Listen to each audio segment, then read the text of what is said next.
زیر صاحب، ملک عبد المومن صاحب نے گزشتہ ہفتے یہ سوال پوچھا تھا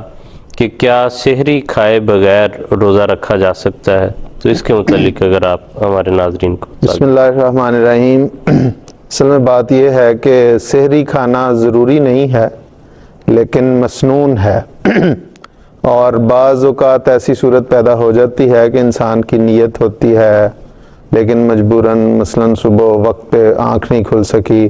اور جب اٹھا تو روزے کا وقت شروع ہو گیا تھا، تو چونکہ اس کی نیت تھی اس لیے سحری کھائے بغیر اس کا روزہ تو ہو جائے گا،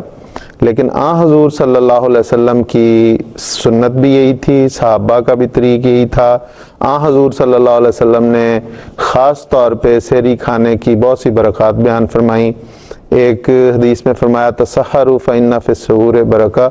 کہ سحری کیا کرو کیونکہ اس میں برکت ہے۔ ایک اور حدیث میں آتا ہے کہ حضور صلی اللہ علیہ وسلم نے فرمایا کہ سحری کھانے والوں پر اللہ تعالیٰ کے فرشتے درود بھیجتے ہیں۔ اور اگر ہم تھوڑی سی گہرائی میں جائیں تو دراصل اس میں بہت بڑی حکمت یہ ہے کہ جو شخص سحری کے لیے اٹھے گا تو اس کو چند نوافل پڑھنے کی وہ ایسا وقت ہے جس کے متعلق احادیث میں آتا ہے کہ اس وقت اللہ تعالیٰ نچلے آسمان پر آیا ہوتا ہے۔ ویسے تو اللہ تعالیٰ ہر جگہ پہ موجود ہے، لیکن ہمیں سمجھانے کے لیے کہ وہ وقت قبولیت دعا کا بڑا بہترین وقت ہوتا ہے، اور اس میں اللہ تعالیٰ آ کے یہ اعلان کرتا ہے کہ مانگنے والوں مجھ سے مانگو، جو کوئی جس قسم کی دعا کرے گا اس کو میں قبول کروں گا۔ تو اس لیے یہ ہے دراصل برکت،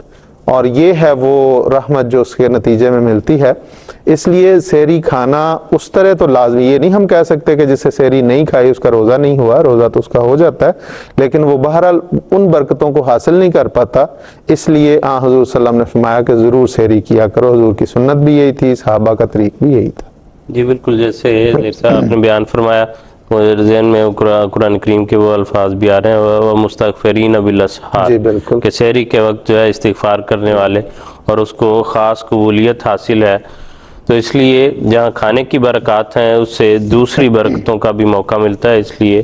ضرور اس میں کوشش کر کے اٹھنا چاہیے۔